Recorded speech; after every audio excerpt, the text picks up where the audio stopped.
Hi guys, আমি সকালে রান্না করতে বসেছিলাম। হট করে দেখি এত চেঁচামেচি। কি হলো? সব তো ঠান্ডাই হয়ে গেছিল। কিন্তু বাইরে দেখি তিলক তো আমার বিচার চাই বিচার চাই করে মিছিল বেরিয়েছে। গাইস, আমার তো খুব ভালো লাগছে।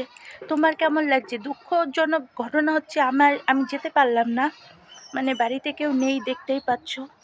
ঠিক আছে, তো আমি যেতে পারলাম না, এটা সবথেকে বড় খারাপ ঘটনা। কিন্তু আমার খুব ভালো লাগছে যে বিচার চাই বলে আমাদের বেতাইতেও ঝড় উঠেছে। তো সেই ঝড় যেন চলতে থাকে, যেন না থেমে যায়, যতদিন না সুবিচার পাওয়া যায়। আমি তো চাই, তোমরাও কি চাও? চেলে আমার সাথে বলো উই ওয়ান্ট জাস্টিস। তো গাইস, যদি এখানে আসে আমি সবাইকে দেখাবো। মানে আমার ভালো লাগছে, দেখো আমি রান্না করা থুয়ে বেরিয়ে আসলাম। ঠিক আছে, ঝড় উঠেছে, বিচার চাই, বিচার হবেই। তো দুঃখজনক ঘটনা এবার যদি পাল্টায়, উই ওয়ান্ট জাস্টিস।